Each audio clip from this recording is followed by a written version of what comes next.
partager avec vous cette présentation sur l'effet incrétine et la différence entre l'effet incrétine chez la femme diabétique et l'homme diabétique. Je remercie les laboratoires FI Biochilix Bio pour le sponsoring de cette réunion. Donc, en guise d'introduction, je ne vous apprends rien. Actuellement, en 2024, les dernières statistiques, on compte environ 589 millions de diabétiques et on prévoit plus de 850 millions de diabétiques d'ici 2050 et pratiquement 81% des patients diabétiques sont ou vivent dans des pays, je dirais, en voie de développement. Et les dernières statistiques de l'IDF, comme vous pouvez voir, les augmentations les plus, je dirais, importantes concernent notre région MENA et notre continent d'Afrique. Donc, d'environ pratiquement plus de 100% pour le continent d'Afrique et pratiquement 100% pour la région MENA. Donc, en 2025, je le dis et je le redis toujours, on a toujours des unmet needs, la diabétologie de précision que je défends depuis des années, et bien sûr, la mise en valeur des différences entre les deux sexes. Y a-t-il vraiment une diabétologie de la femme et une diabétologie de l'homme?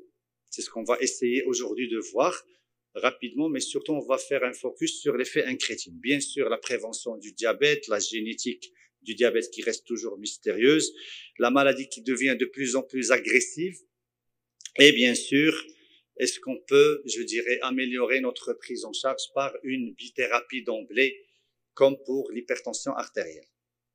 Vous connaissez très bien la physiopathologie du diabète, surtout de diabète de type 2, l'insulinorésistance, l'insulinocarence et bien sûr l'hyperglucagonémie.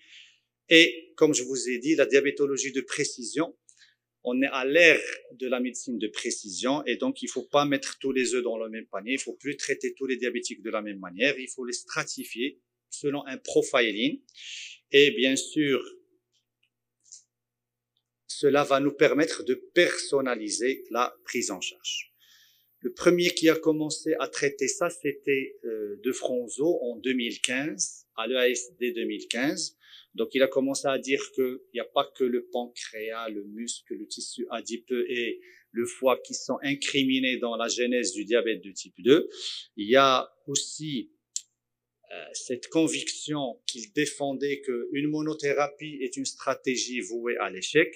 Et bien sûr, ce concept a été défendu par l'UKPDS qui a prouvé qu'à chaque fois qu'on rajoutait un agent antidiabétique, on améliorait encore plus l'équilibre diabétique et on évitait la survenue des complications. Et lui, De Fronzo a dit pourquoi ne pas taper fort dès le départ et il était pour une trithérapie, metformine, glitazone et excisinatide parce qu'il a commencé ses études en 2000, il les a terminées en 2012-2013, donc c'est pour cela qu'il parlait pas des nouvelles classes et des nouvelles, je dirais, inhibiteurs SGLT2 et analogues GLP1 parce qu'il n'y avait pas encore l'avènement de ces molécules. Et donc, il a parlé aussi de envisager d'autres combinaisons parce qu'il savait qu'ils allaient venir. Donc, pour lui, voilà, une trithérapie d'emblée améliore aussi bien l'insulinorésistance par l'effet sur le poids et bien sûr l'équilibre diabétique.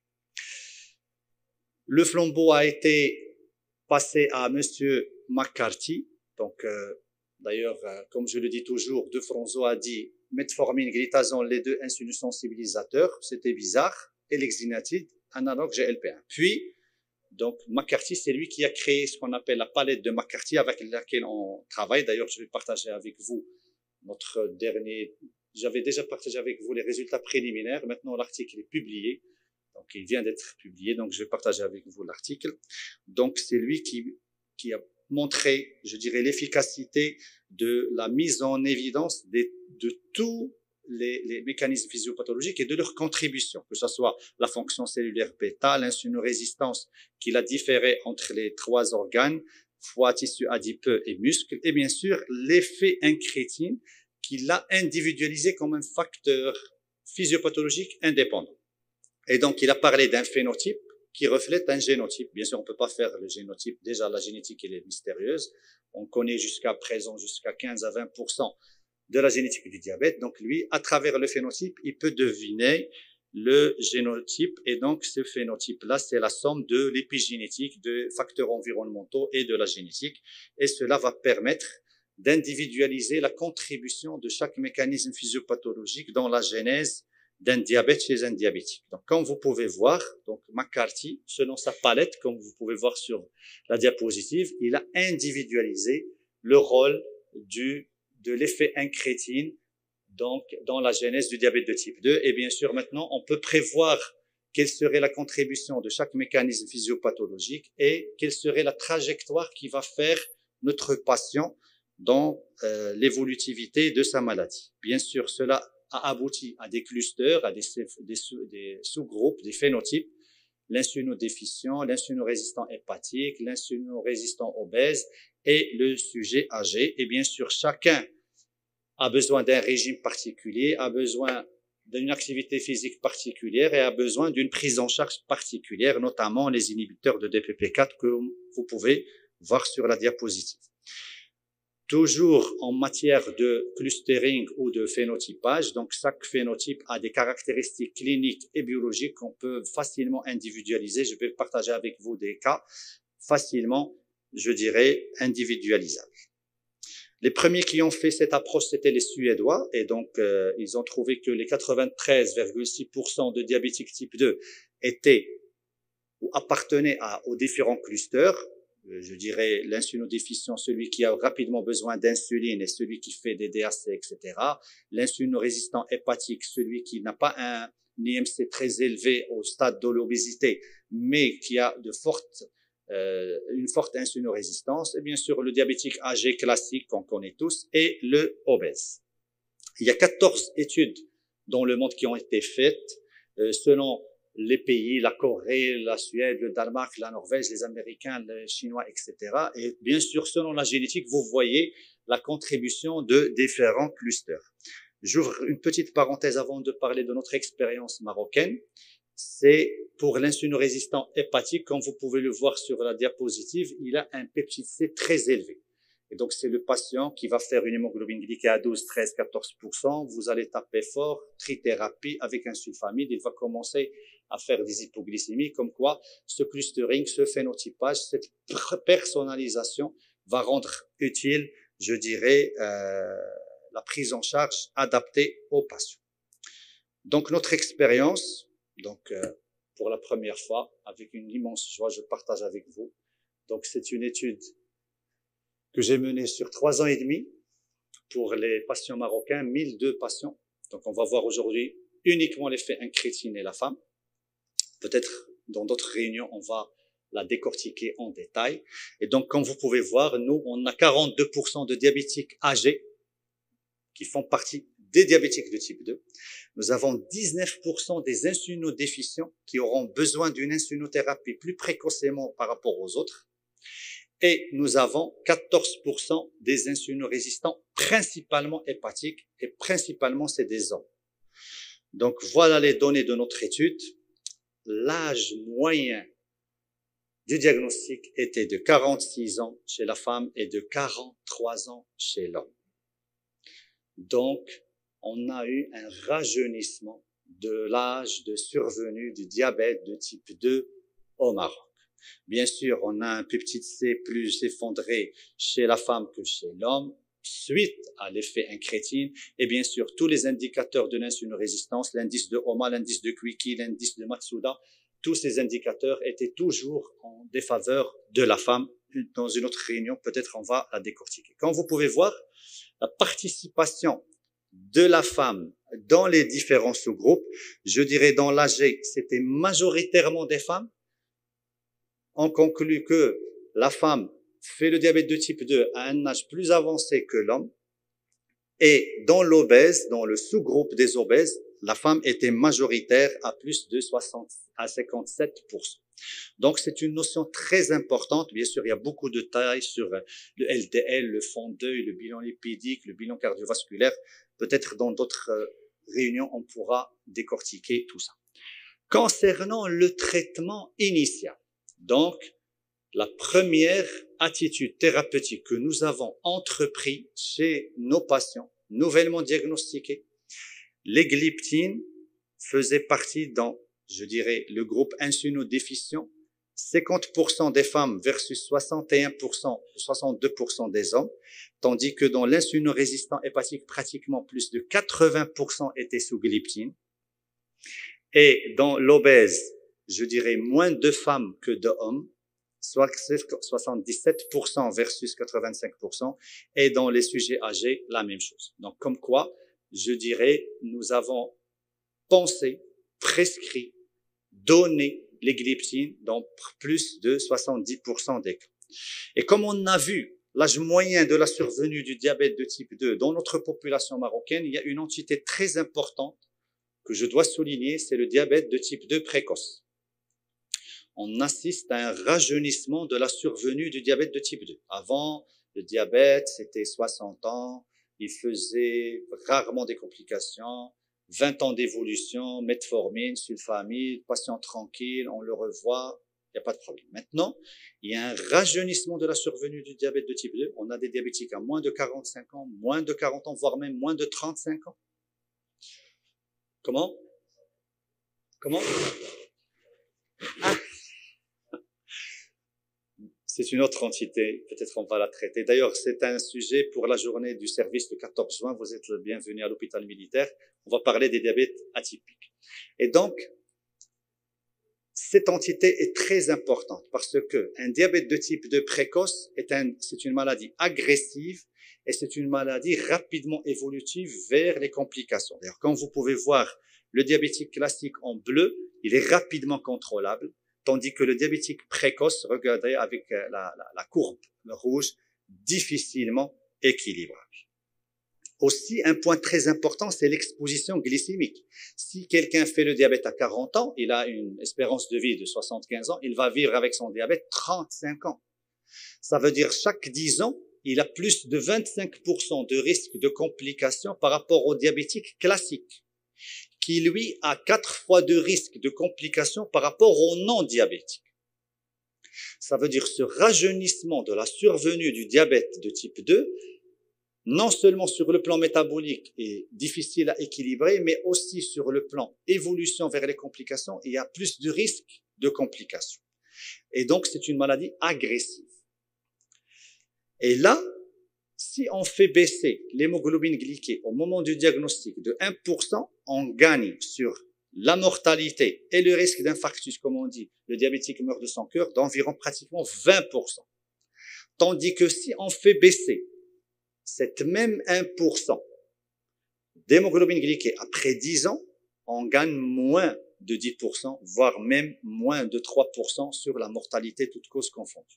Ça veut dire plus on agit précocement, plus on est efficace sur le plan métabolique, plus on est efficace sur le risque dégénératif. Et toujours en matière de thérapeutique, chez ce diabétique de type 2 précoce, regardez la meilleure trithérapie, c'est la metformine, sulfamide, inhibiteur DPP4. Et regardez la meilleure bithérapie, c'est metformine, inhibiteur DPP4. Donc, si on compare à metformine, sulfamide, comme vous pouvez voir, metformine, sulfamide là, si on compare les résultats versus metformine, DPP4, il y a une grande différence qui est très significative. Et donc, on conclut que l'âge au moment du diagnostic, plus il est précoce, plus il conditionne l'exposition glycémique, l'équilibre glycémique, la bonne ou la mauvaise réponse au traitement et en l'occurrence, le risque des complications. Et donc, la notion d'âge, de sexe est une notion très importante dans le profiling du diabète de type 2. D'ailleurs, même pour le diabète gestationnel, avant, c'était la femme 45 ans à la 4e grossesse. Maintenant, elle vient de se marier, elle a 28 ans, elle fait le diabète gestationnel. Rentrons dans le vif du sujet. À votre avis, est-ce qu'il y a des différences entre le diabétique homme et la diabétique femme? Oui. Donc, dans la susceptibilité de faire un diabète, dans l'implication et l'impact des facteurs métaboliques, dans le diagnostic de la dysglycémie, bien sûr aussi dans les caractéristiques du diagnostic sur ce qu'on va voir, la survenue des complications et le sujet de notre présentation, la réponse au traitement. Pour la susceptibilité, il y a une notion très importante. L'homme, il a plus de masse maigre que la femme. C'est physiologique. Il a plus de muscles que la femme. Et il a plus d'adiposité viscérale. Mais il n'a pas de réservoir pour la graisse. La femme, elle a un réservoir, c'est l'obésité gynoïde. C'est physiologique. L'homme, il n'a pas ce réservoir. Et on va voir quelle est la différence. Bien sûr, il brûle au repos et il brûle plus à l'exercice, tandis que la femme, elle ne brûle qu'à l'exercice. Tandis qu'au repos, elle stocke. Et bien sûr, il a plus un problème de glycémie en jeun. On va voir pourquoi, tandis que la femme, c'est après un stress alimentaire qu'elle a la dysglycémie. Et cela est dû à un rôle critique des hormones sexuelles dans la susceptibilité au diabète. Effectivement, regardez ce que fait l'œstrogène. Tout d'abord, il baisse le food intake. Donc, on peut acheter des analogues GLP-1 ou on peut acheter des dual incrétine à $1000, alors qu'on a l'effet, subhanahu wa ta'ala, l'œstrogène, elle a le même effet. Donc, regardez pour le food intake, regardez pour l'action et la sensibilité à la leptine. Regardez pour le pancréas. L'apoptose des cellules bêta chez la femme est protégée par l'œstrogène. La régénérescence des cellules bêta. Regardez bien sûr l'insulinorésistance hépatique, musculaire, tissu adipeux. Et donc, l'œstrogène a un rôle très important dans la prévention de la survenue du diabète de type 2 et dans, je dirais, la compensation, la correction des mécanismes physiopathologiques tant chez la femme qui a une hérédité et donc une prédisposition génétique que chez la femme qui n'a pas de prédisposition. Et donc, on a commencé par l'âge, le sexe. Maintenant, on va commencer à parler de la ménopause. Donc, voilà, je commence à stratifier ma patiente progressivement sans exploration qui coûte les yeux de la tête. Donc, chez la femme, comme je vous ai dit, avant la ménopause. Donc, si j'ai une diabétique de type 2 avant la ménopause, elle nécessite une prise en charge particulière. Après la ménopause, c'est une autre prise en charge. Et donc, elle a une sensibilité à l'insuline qui est augmentée parce qu'elle a l'œstrogène. Nous avons vu le rôle de l'œstrogène. Elle a une sécrétion d'insuline après un repas qui est très convenable. On a vu le rôle de l'insuline. Et bien sûr, elle a des valeurs de glycémie à jeun et d'hémoglobine glyquée plus faibles à l'homme. On va voir pourquoi. Et elle a ce qu'on appelle la graisse gluto-fémorale. C'est l'obésité gynoïde. Et c'est ça, c'est un tissu adipeux brun, c'est un tissu adipeux gentil, non inflammatoire, non agressif, non insulinorésistant. Tandis que quand elle est ménopausée, elle va faire de l'adiposité, je dirais androïde. Donc c'est de tour de taille, double montant, etc. C'est un tissu adipeux blanc, c'est un tissu adipeux très insulinorésistant, très agressif, très inflammatoire. Et donc, il nécessite une prise en charge différente. C'est ce qu'on va voir.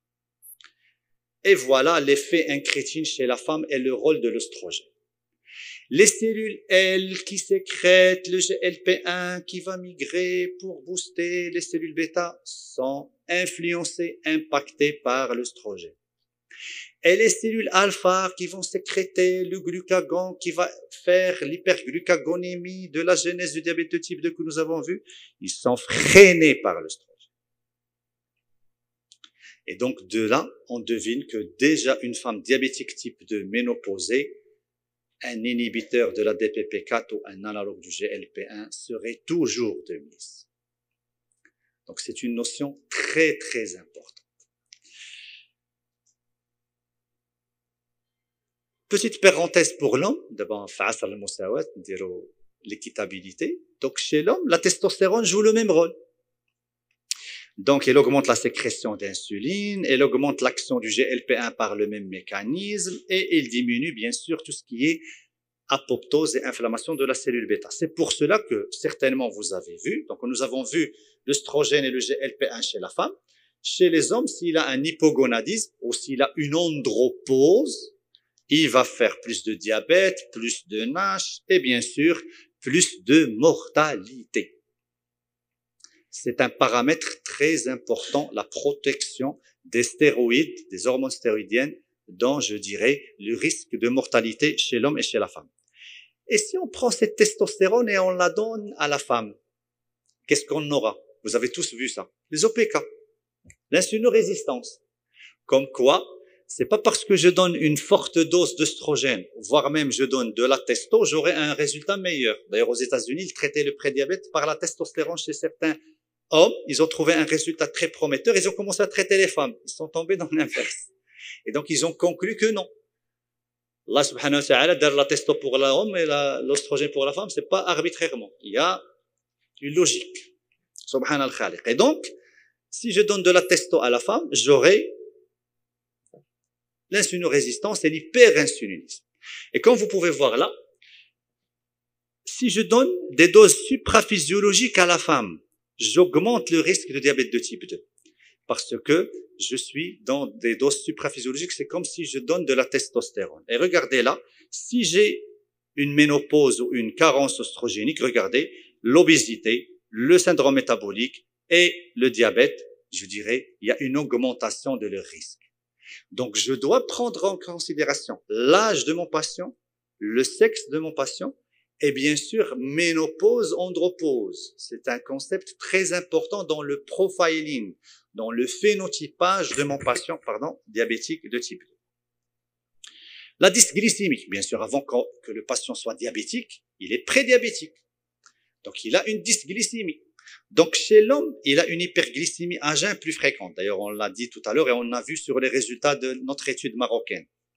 Pourquoi? Parce que la contribution dans l'insulinorésistance, elle est majoritairement hépatique.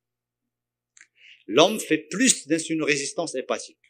Et on va voir que ça va impacter les traitements après. Tandis qu'il a un problème toujours de sécrétion basale.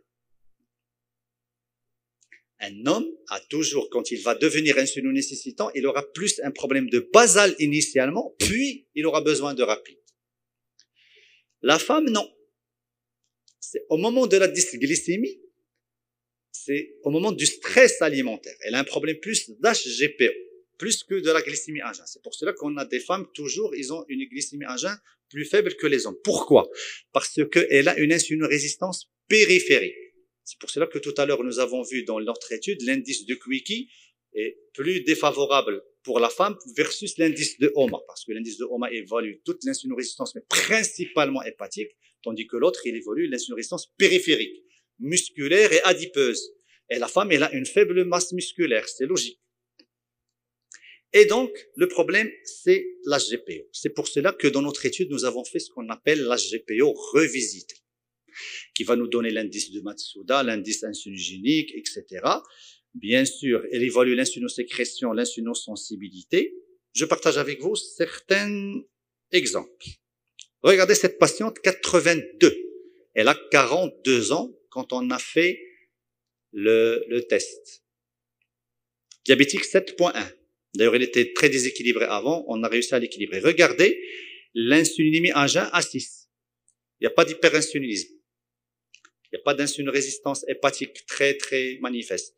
Regardez l'indice de Quicky. Ah, il est diabétique. Regardez l'indice de HOMA. Normalement, l'indice de HOMA, la normale, c'est 1,64. Elle a un indice de HOMA, je dirais, 2 fois la normale. Elle a une stéatose hépatique, un peptide C, je dirais, confortable, mais regardez la réponse au test. Vous savez, la sécrétion biphasique de l'insuline, il y a un premier pic à 30 minutes, puis il y a une baisse, puis il y a un deuxième pic moins important que le premier, puis on revient à la normale. La patiente, elle a un creux, la première réponse. C'est l'effet incrétine qui est endommagé. Donc déjà, elle n'a pas la sécrétion biphasique. Elle n'a pas les deux coupoles. Vous voyez ça.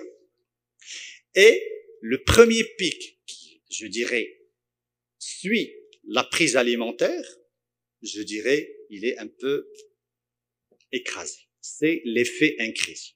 Donc, comme je vous ai dit, l'indice de HOMA, c'est 1,64. C'est pas 2,4 comme les labos disent. Je vous donne une patiente prédiabétique.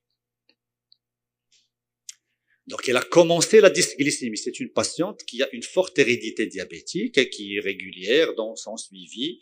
Et donc, elle a un peptide C à 3, l'autre elle avait à 1, hémoglobine glyquée à 5,7. Donc, elle vient de franchir le prédiabète, la dysglycémie. Elle était à 5,3 le bilan précédent.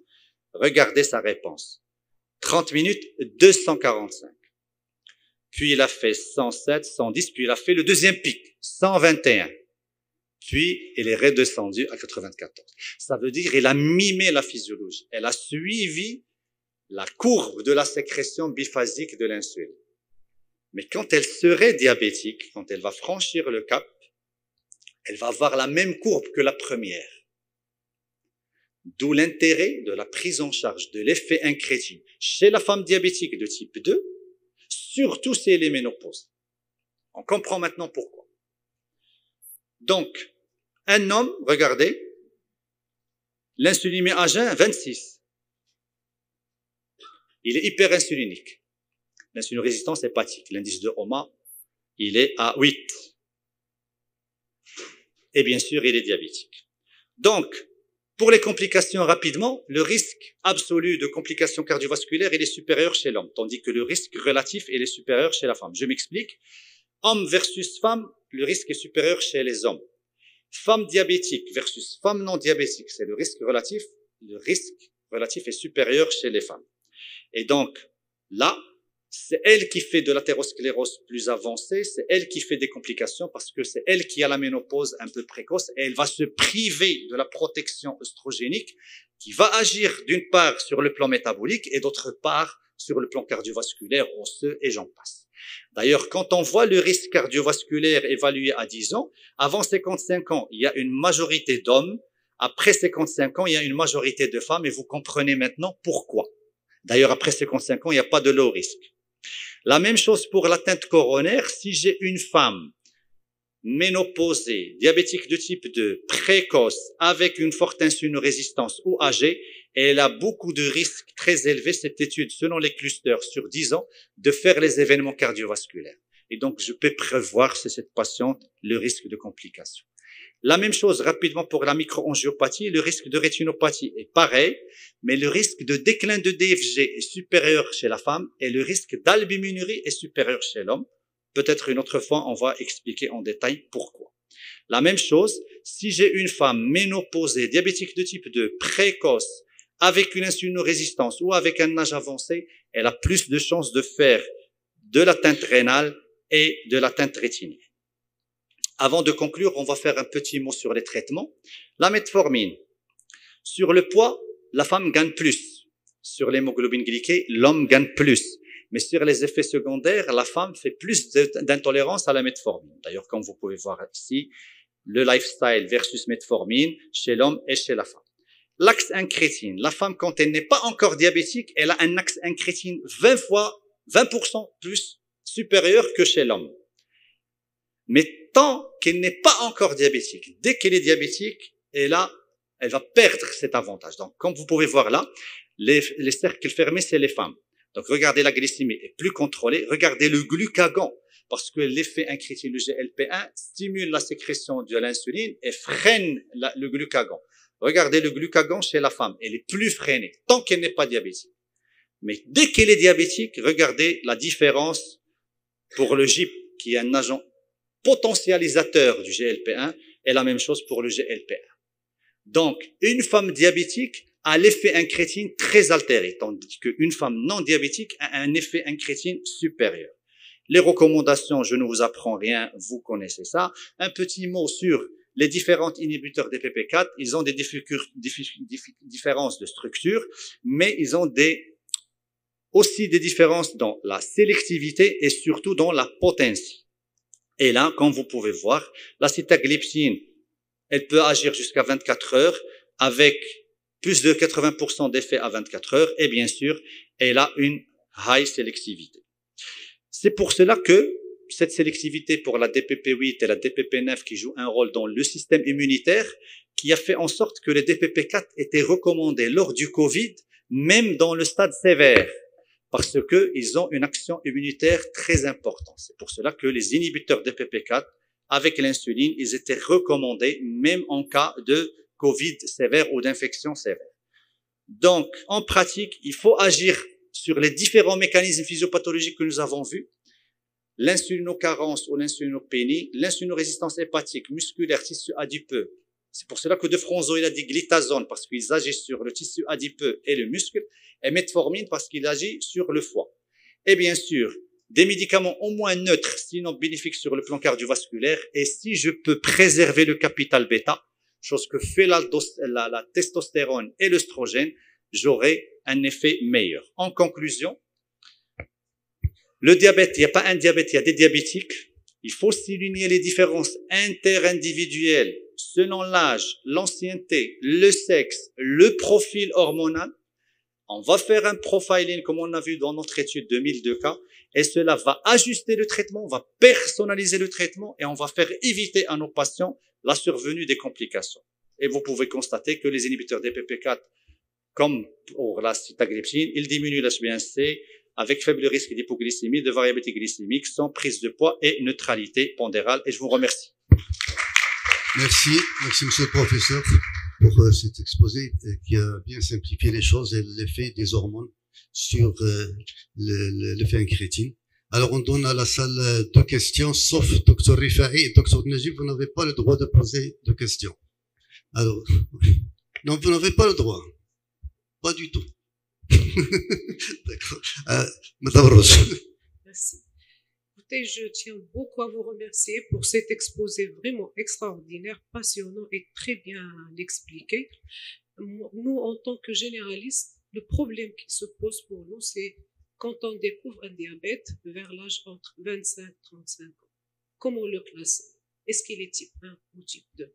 Parce que j'ai vu un cas, bon, il a été diagnostiqué vers l'âge de 30 ans. Il a été adressé à un endocrino, il a été traité comme diabète type 2. Après quelques années, il s'est avéré qu'il a complètement, ses cellules bêta ont été endommagées. Il passe à l'insuline avec toutes les complications. Excellente question, si vous pouvez mettre l'écran. Donc, regardez la colonne de notre étude. Jaune, c'est un diabète auto-humain. C'est un LADA. C'est pas un diabète type 1. D'ailleurs, dans notre étude, il y a, voilà, je vais partager avec vous, 41 cas du cluster auto-humain. Le LADA, c'est la présence des anticorps à des taux, je dirais, relativement positifs, mais pas très élevés, mais avec un peptide C qui est toujours supérieur à 0,3. Au moment du diagnostic, parce que si vous faites le typage et le patient est sous insuline depuis longtemps, ça sera faussé parce qu'il y aura un freinage de la sécrétion d'insuline. Et donc, regardez, dans notre étude, au Maroc, on a 41 cas sur 1002 qui sont des LADA. Donc, pour vous dire que c'est des diabétiques qu'on diagnostique à l'âge de 30 ans, de 28 ans, de 25 ans, et qui prêtent confusion. Est-ce que c'est un type 1? Est-ce que c'est un type LADA? Est-ce que c'est un insulino-déficient précoce, celui qui va consommer rapidement son capital pancréatique? Et donc, ça va tomber dans le deuxième, je dirais, sous-groupe qui est l'insulino-déficient. C'est pour cela qu'en faisant cette étude, nous avons essayé de faire un phénotypage de la population marocaine pendant 3 ans et demi. Et ce que nous avons constaté, c'est votre question. Donc, si on prend les 190 plus les 41, ça fait plus de 200 et quelques qui prêtent confusion. Ça veut dire pratiquement 25% de notre population, on n'arrive pas à les caser. Mais en faisant le phénotypage, je le cadre. C'est pour cela que l'intérêt, si j'ose dire, de cette approche, je dirais, personnalisée, c'est de ne pas tomber dans cette... Je fais une approche thérapeutique alors que j'ai mal profilé mon patient. Après 2 ans, 3 ans, etc., il tombe sur un autre médecin, il va dire « Oh, alors pourquoi? Parce que j'ai fait une approche probabiliste. J'ai pris en considération certains paramètres qui sont, je dirais, significatifs ou fiables, mais qui ne sont pas, je dirais, crédibles, qui ne sont pas, je dirais, pertinents avec cette nouvelle approche. C'est pour cela que, déjà, rien qu'à l'examen clinique, l'interrogatoire et un bilan biologique standard, vous pouvez, je dirais, orienter votre approche. Merci, monsieur le professeur. Pour contrainte de temps, on va passer à la prochaine conférence de cette matinée. Merci. Merci.